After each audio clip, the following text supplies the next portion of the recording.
Hi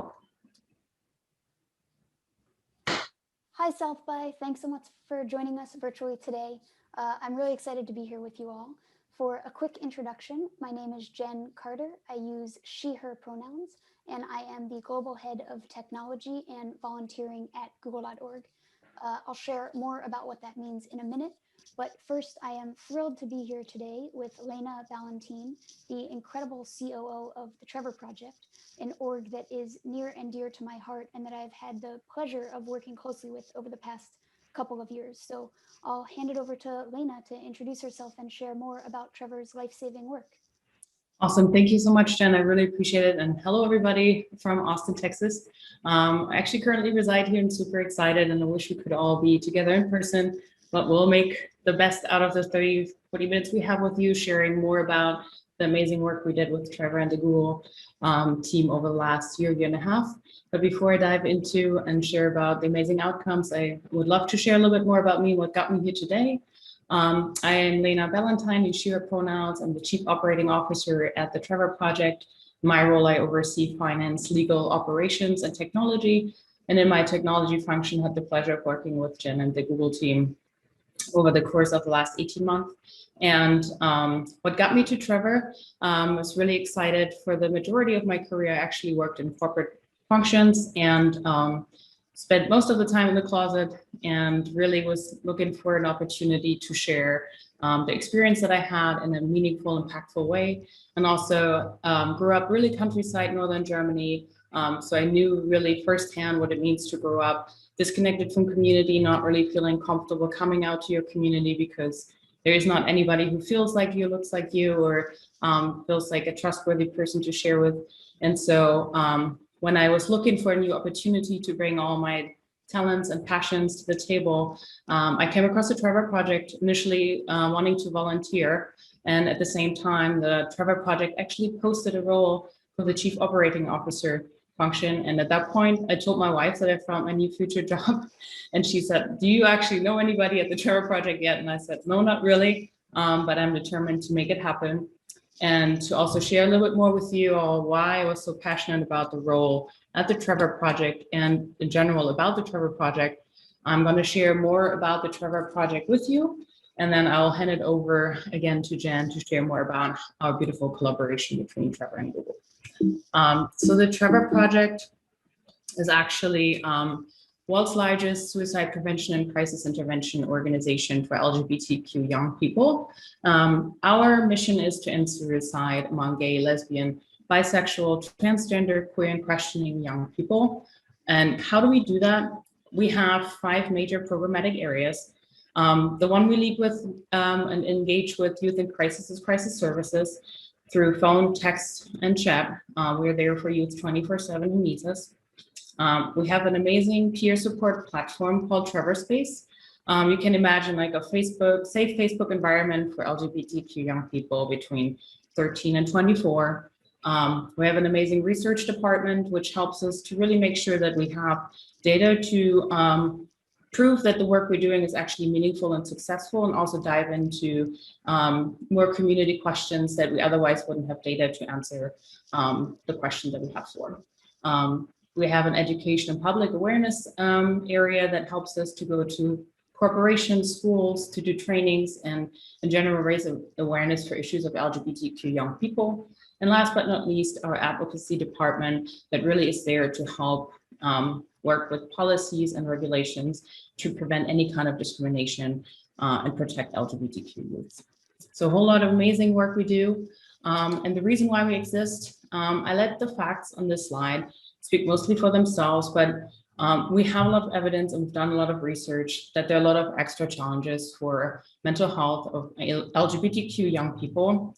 And the Trevor Project is really there to support young people in crisis and to provide a safe environment where they can feel seen, supported, and know that they have the same right to be loved than anybody else. And why that is important, because one accepting adult for an LGBTQ young person can really make all the difference. And we work there to be there and be that person for LGBTQ young people. So all that being said, really excited to be here today, and I'm going to hand it back over to Jen to share more about google.org and the Google AI Impact Challenge. Thanks, Lena. Some really sobering stats, but I think also just a great reminder of the extraordinary impact of Trevor's work. So for some quick background on google.org and actually how we got connected to Trevor. So google.org is Google's philanthropy. We bring the best of Google to innovative nonprofits and civic entities who are tackling the world's toughest challenges. And we do that in a few ways. First, by providing our grant dollars. So 1% of Google's profits go to support nonprofits around the world. We also do that by providing our products and technology. So, for example, installing Wi-Fi immediately during or following a crisis. And then finally, we do that by providing what we think is our most valuable resource, which is our people, who volunteer their time and expertise with incredible organizations on the ground like the Trevor Project. But just as an example of what that package of funding and technology and people actually looks like in practice, and really how we first started working together with Trevor, we were hearing from a lot of nonprofits that they wanted to use AI in their work, but they didn't necessarily know how to go about it. And so in late 2018, we launched the Google AI Impact Challenge, which was an open call to organizations around the world to submit their ideas for how they could use AI to help address societal challenges. Incredibly, we received over 2,600 applications, 2,602 to be exact, from 119 countries across 6 continents. So it really just confirmed for us that the interest and the need was there. But then we faced the daunting task of narrowing those down to just 20 winners, or less than 1% of total ideas, which we did with the help of countless experts, both inside and outside the company. So at a high level, we wanted to empower nonprofits to apply AI in their work. So the winners received not only the funding, but also the chance to take part in an accelerator program. They received cloud credits, coaching from Google's AI experts, and finally, the opportunity to participate in a google.org fellowship, which enables teams of Googlers, typically software engineers, product managers, UX researchers, designers, and more, to work full-time with them to help accelerate their impact as they build out a new product or technology. And so the Trevor Project was one of those nonprofits that was interested in using technology and AI to help them achieve their mission. So of course they applied and ultimately were selected as one of the 20 winners. So that's sort of just the brief history from the google.org side. But Lena, I'm curious what that process looked like for you all in terms of Trevor's evolution with technology and what led you to apply. Yeah, absolutely. And thank you so much for sharing the history around how Google got to and creating and implementing something as meaningful as the Google AI Impact Challenge, because it really set up and created a completely different trajectory for where we are as Trevor now. And I'm happy to do a bit of a time warp and go back to where we started. So 4 years ago, when the Trevor Project hired Amit Paley, our CEO, he knew that the way that we were operating as an organization was just not able to serve all the young people who need us. I mentioned we have our own research department. We did a research study long ago that really also helped us understand the magnitude of the challenge that we're trying to solve for. And so right now there are 1.8 million LGBTQ young people in the US alone that seriously consider suicide each year. And right now, I can tell you that with all the great work that we're already doing, we're reaching about 200,000 of them. So to think about how we can grow and scale, we knew that we would need technology enablement and technology support to not, subsidize any of the really face-to-face work that our counselors are doing, but really to create a platform that gives them the space and the tools that they need to do that work thoughtfully and with the right amount of time spent. And so when actually John Callery joined, our VP of technology, he always tells a story that his first laptop still had tape on it and was kind of taped together because as a nonprofit, we would put all our dollars towards the programming side, which obviously makes a lot of sense. But if actually the part that really helps you to grow these programs are technology, we had to make a switch. And so thinking about the services and text and chat in particular that we were doing, we knew that that's a channel that young people want to reach out to us. And we wanted to make sure that we serve youth in the right order and make sure that we prevent services to the most highest risk youth first. And we knew we had a lot of data, over the 20 plus years that we're serving LGBTQ young people, but we didn't really know how to put that data in the right order and make sense of that. And that's how we got to reach out to you and really start our first endeavor together to really understand what is the data that we have, with a clinical understanding of it, but not necessarily, an AI machine learning background. And so we brought a basket of data to you and started our journey. Yeah, definitely. A few of the things that you just mentioned, I just want to highlight them because they really resonated with us when we were looking at the project proposals. Again, if I take myself back to a couple of years ago now, but I think the first is impact. There's no question there. You shared the scope of the problem, but also the really ambitious goal that you all have to reach all of those youth by the end of 2023, which would have an incredible impact, but also requires a significant increase in scale that really necessitates the use of technology. So that was definitely something that resonated with us. The second thing you mentioned was really the expertise. I mean, now, I've had the chance and the privilege to work directly with you and the rest of the team at Trevor, and I could go on and on about how amazing everyone is. Please do. And I definitely will. But one of the things that really stood out, even just from reading your application before we'd met, was the multidisciplinary nature of the work and the team. So, of course, building out the tech side in more recent years, but really more importantly, having always used several fields of study in the approach to best serve youth, from folks with PhDs in clinical psychology to medical doctors with expertise in youth psychiatry, and really all of the other disciplines required to understand and maintain that laser focus on the needs of LGBTQ plus youth. So again, I definitely can say a ton about it, but just an incredible team at Trevor that I think was exceptionally well positioned to do this work. And then maybe the final thing that I'll mention is feasibility. So certainly one thing we were looking at was, is it even possible to use AI to solve this problem? And that's certainly an important question. But maybe more interesting is the flip side of that question. Is it necessary to use AI? AI is not always the right answer. Often some relatively straightforward heuristics can actually do the trick. And we saw a lot of applications, a lot of projects that, probably could have benefited significantly from just a basic data analysis and basic data analytics that would maybe get them, 75% of the way there with a fraction of the effort. And so frankly, those weren't necessarily a great fit for AI. But one of the things that really appealed to us about the project that you all were proposing is that you had actually tried a number of different approaches that, were not successful, and thus determined that AI truly was necessary to help scale. And we agreed. So can you share maybe a little bit more about some of those other approaches? Yeah, I'll definitely share some of the things we tried, and then I think it would be really helpful to share like a quick model version of what we actually came out to be and creating together.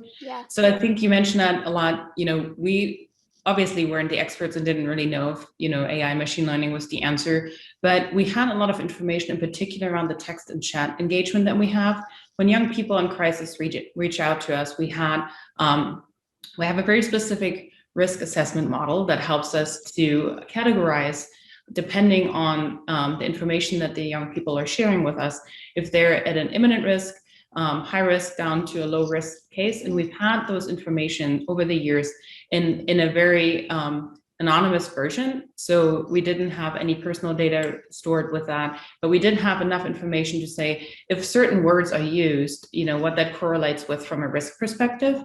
And so again, we tried a more traditional path to really see if we can pre-predict some of those risk scenarios based on the data that we had in the past. And I think what was really amazing was to see that by even asking young people now earlier in the process, even before they talk to a person, what's going on, and understanding over the course of the project, and also looking historically at all the data that we had, how answering that single question with the correlation to ultimately the risk assessment helped us now to really make sure we serve the young people that are at highest risk first. And that was the beautiful collaboration between, you mentioned that, the clinical expertise and the data that we had, with the understanding that your team brought to the table from an AI and engineering perspective.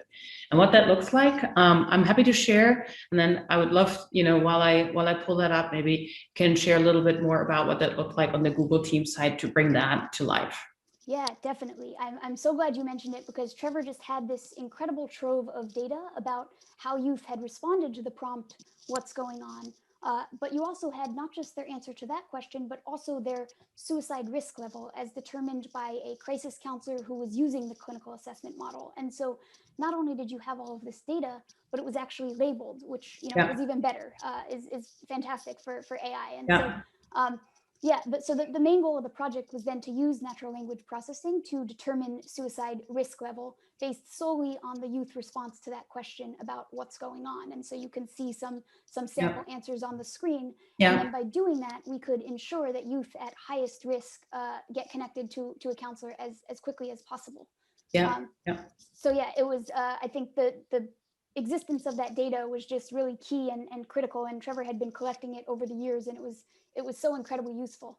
Yeah, Um, yeah, and then the other thing that I wanted to highlight was one of the things that you all had actually mentioned to us was that you saw different communities had different identities and different ways of using language. And there's no shortage of documentation that shows how existing biases can creep into AI. And so yeah, that was a really another important aspect of this project was we worked really closely with the Trevor team to learn from past mistakes and ensure that we were not perpetuating those biases as a result of any potential differences in language and vernacular when we implemented the AI model. And so together we identified a number of different groups across race and yeah. ethnicity and gender identity and sexual orientation and the intersections of those, and then measured the performance of our model to ensure that it was treating people fairly across Yeah, groups. yeah, And I know that Trevor is continuing to track that, has mechanisms in place to ensure that no anomalies arise there. So we yeah. were just very grateful to have Trevor as a thought partner on that.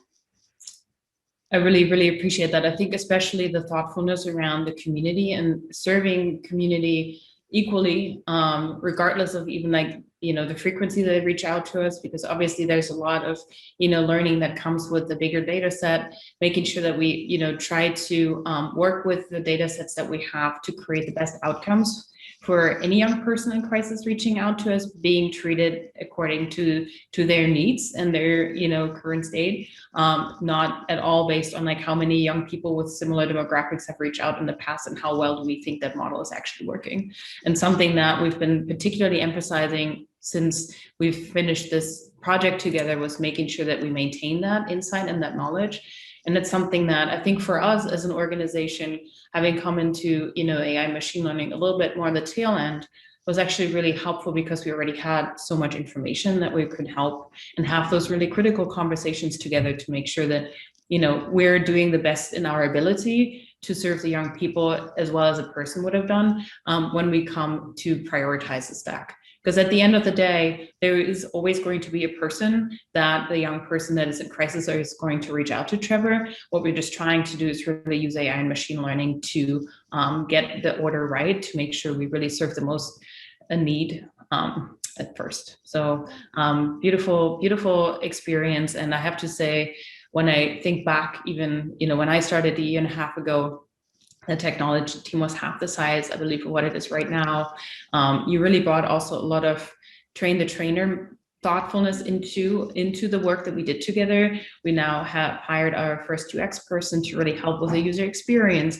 We expanded and built out our own internal machine learning team to really also maintain all the great work that we've done together, but also build upon and elaborate on all the great insights that we were able to drive home. Yeah, definitely.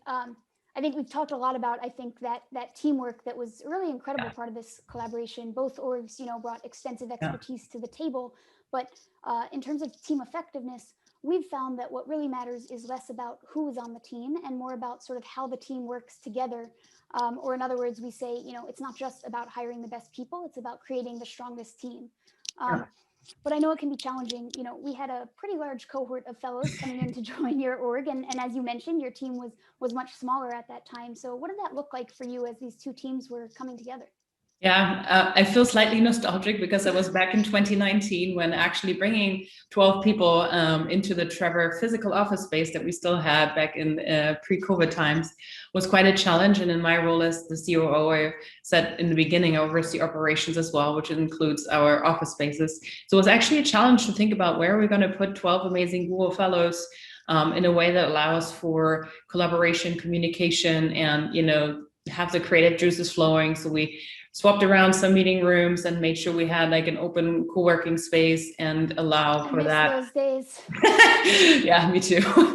I was a huge extrovert, so for me that still hits a sore spot, but it was really, really amazing. And I have to say, back in the days, I was still slightly concerned. I came from a more, I said that earlier, traditional background where some of the consulting engagements or collaborations that I've worked and been part of weren't always as harmonious and as, I think, fruitful and open in conversation and collaboration as the work was that we were doing together. So bringing in 12 people from an outside partner to almost double the size of the team that we had, which comes with the cultural implications, the different leadership styles, communication styles, definitely was one of the first challenges that John and I, co-leading the tech team, were facing and we're trying to check in on.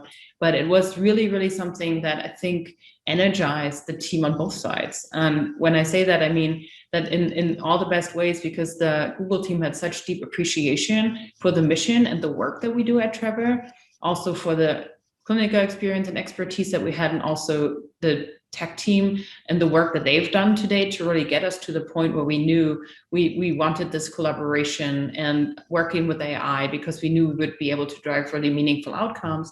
And on our end, really being so excited about all the experience and expertise that your teams were bringing to the table, having done that work already, and helping us really see behind what we thought was possible, and bringing on an entire organization that really historically wasn't necessarily so much, tech forward, to really see the possibilities and really be creative in what that can look like and how we can reach those 1.8 million young people that need us in a way that really enabled us to do the high level of quality and care that we provide right now in a way that just, feels less manual and feels less, hands-on at times, to also really free up that mind and capacity for people on our teams.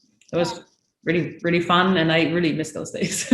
Yeah, definitely miss those as well. And I will say, since you mentioned sort of the excitement on both sides, I think we had more applications for the Trevor Project Fellowship than really any other project. We snuck a couple. They love working for us, though. Exactly. Googlers really do. And it's been such an incredible collaboration. I know how much I and really the entire team has enjoyed working with you all.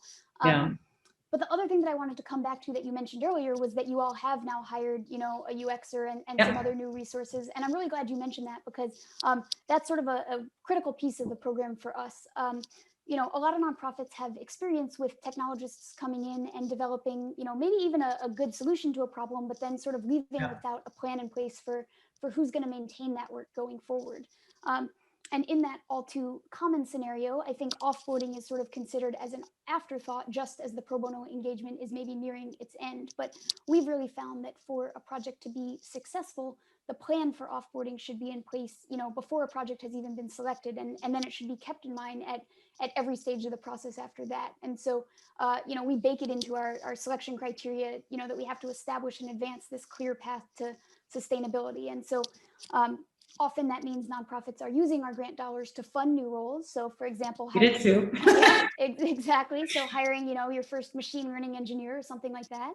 Yeah. But sometimes it just means training folks. So maybe you don't have a UX resource, although again, I am thrilled that Trevor now does. But we can still share best practices to help the product owner or even the engineers ramp up in that area to ensure that they're thinking about user-centered design, even if there isn't a full-time UXer on staff. And so that's really one goal of the program is certainly to help get new projects off the ground, but we know we're eventually going to roll off the project. And so another focus is really on that capacity building piece. We often say, we build with, not for organizations, as it truly is a collaboration from day one. Yeah. Speaking of rolling off, though, we didn't really let you go that easy. And I think part of that was, unfortunately related to, just the world changing and COVID really bringing different kind of challenges, not only to individuals leaving office spaces behind and feeling a little upset about that, but also understanding. And at that point, I believe we were also so far into the first Google Fellowship, about to wrap it up, that you and the team really were deeply invested in the work that we were doing, and also really understanding what the access to resources and not having access to resources for young people can mean. So somebody who in the past went to a community center or had a group or a theater group at school that was really helpful for them to feel seen and supported, not having access to that, we had an inkling, and we've seen it over time that really increased the need for our services. We had times that the call volumes were double the size of pre-COVID. So something that in the course of slightly moving office space remote, thinking about the impact on what that has for LGBTQ young people was something that we started having conversations about. At the same time as you already had future thoughts on what other things Google and Trevor can do together. And I'm curious to hear more about what that thought process was like on your end, and then we can segue a little bit more about part 2 and what the next project was that we were working on together. Yeah, definitely. I remember it well. Our first cohort of Trevor Fellows was wrapping up, and this was in March of 2020. And I think the Trevor team was in a really great position to carry the work forward. But then COVID happened, and soon after, Trevor published a white paper that I think did a really great job at capturing some of the reasons that LGBTQ plus youth might be disproportionately impacted. But one of them that really stuck out to me, essentially what you just shared, was that research suggests that among queer youth, 1/3 experience parental acceptance, which is great, but an additional 1/3 experience parental rejection, while the final 1/3 don't disclose their identity until they're adults. And so the majority of youth may be spending their days confined to spaces that are unsupportive of their sexual orientation or gender identity. And so we felt the moment really called for us to double down on our commitment, as you were seeing 2x the volumes, and help accelerate that next phase of Trevor's plan to support more youth in crisis. And so we reinvested with another grant and a second cohort of fellows. And as you mentioned, we were sort of already having conversations about what was going to come next. The initial risk assessment that we talked about was really critical, in that if you're able to serve a fixed number of youth, you want those at highest risk to get connected to a counselor first. But the ultimate goal, as Lena mentioned, is to serve all 1.8 million youth in crisis. And so the real question was, how do we scale even further? And after a lot of conversations, it turns out that one of the big bottlenecks was training new crisis counselors. So it was incredibly time intensive for Trevor's staff, because there were a lot of sort of group training and virtual training aspects, but there was also a component of it that I think, they were spending something like 14 hours one-on-one with each new individual volunteer in order to facilitate role plays, which were a critical part of the training process and still are, but essentially where the Trevor staff member would play the role of a youth in crisis so that volunteers could then practice the skills they had learned during the rest of the training. And so the idea that we discussed with you all was to instead use natural language processing to simulate the youth side of that interaction. And that was really the focus of the second fellowship. I don't know if you can pull up the simulator demo, but yeah, I think the really nice thing is the volunteers can still get direct feedback from Trevor staff about how they did, but now they have the opportunity to go through this simulated experience really as often as they want, which gives them more confidence when they're ready to interact with youth. And it can also provide them with a wider range of experiences, as the simulator can emulate youth language to make that feel more genuine, and really just to prepare them for the emotional experience of helping a young person in crisis. And so I think it's just a really great example of tech not just maintaining, but potentially even improving the quality of training in a couple of different ways.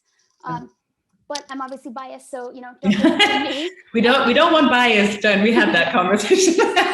But I can actually also share firsthand, and thank you so much for really also sharing that journey and sharing your experience of how we got to extending our partnership, and also really being impacted by the white paper that we wrote, and really share also how much of a challenge it's been over the course of 2020 and beyond to be an LGBTQ young person right now, potentially stuck at home in a space it doesn't feel as safe.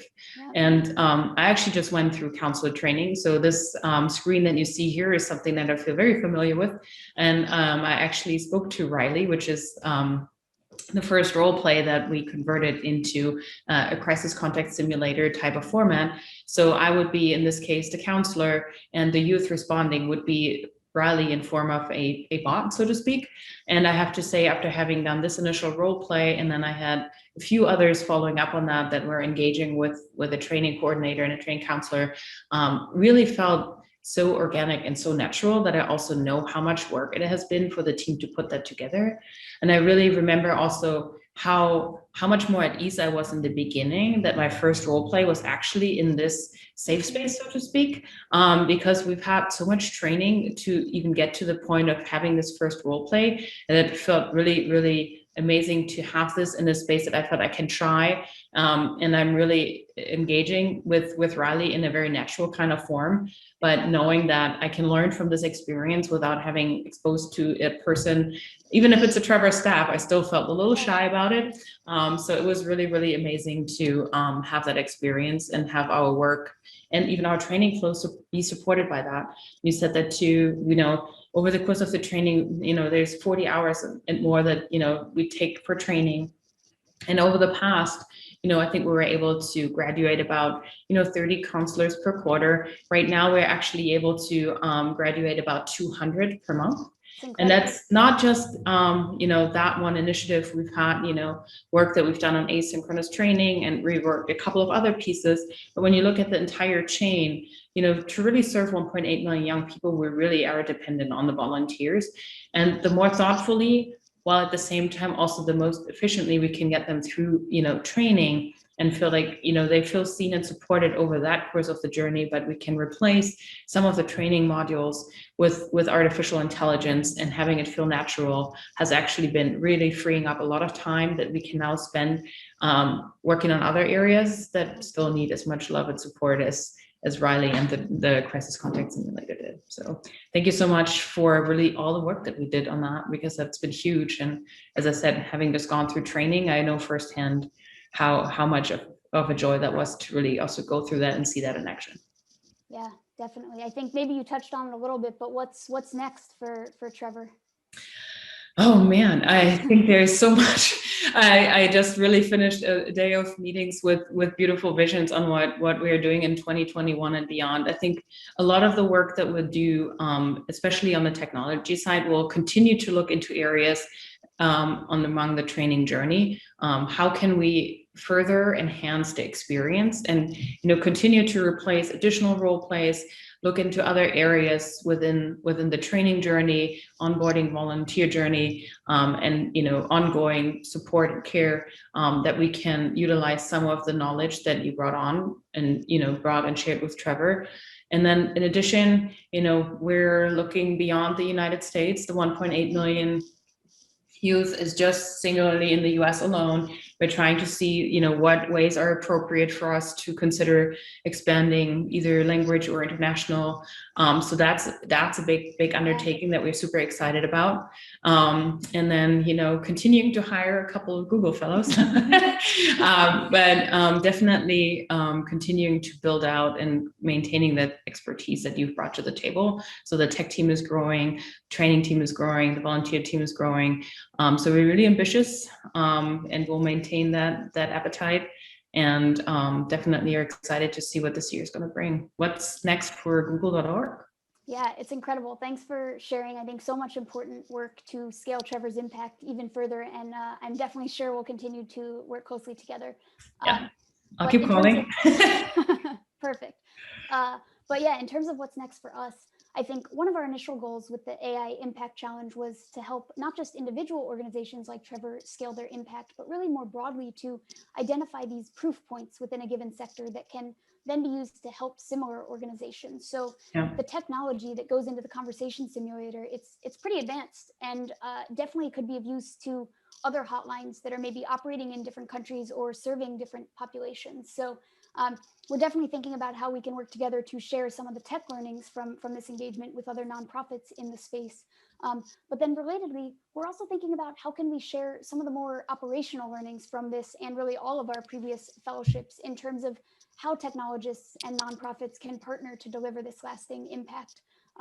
we want to encourage other companies to create formal opportunities like the Google.org Fellowship that enable their employees to volunteer their tech skills with nonprofits and civic entities. So I think, and I'm sure you'd agree, but there's a ton of potential in these partnerships between nonprofits like Trevor that have this incredibly deep sector expertise and companies like Google who have the ability to help shape maybe the technical direction of a project. So in terms of what's next, we really hope to share best practices that we've learned over the years, both on the tech and operational side. I'll say it's really been an amazing partnership and an absolute privilege personally to work with you and the rest of the team on this truly life-saving work. So we're incredibly grateful to the Trevor Project for this collaboration. Thank you, Jen. I mean, I can really only echo all that excitement and mutual appreciation. I just also really want to share, with the audience that has been such a transformative partnership for us as Trevor. And over the course of the journey, we've really felt as equal partners in this engagement. And you've really genuinely shared and very openly shared resources, knowledge, insights that have completely transformed how we work and operate and have enabled us to really, be bold and be ambitious and think outside the box, even more so than we've done prior. And I can only highly, encourage people who are listening, who are thinking about partnerships and collaborations, reaching out to really, try to push that thought further, because it's been really something that we didn't know was possible. And we still benefit from it. I mean, we're having this conversation together. We'll continue to collaborate, and all the potential that this outcome has for, people in crisis, period, is something that I think doesn't have enough value. You can't put a price tag on that. And I think that's been just absolutely fabulous to have had that partnership. And definitely looking forward to the third Google Fellowship. So now we just have to come up with another idea of what that would be. I got plenty.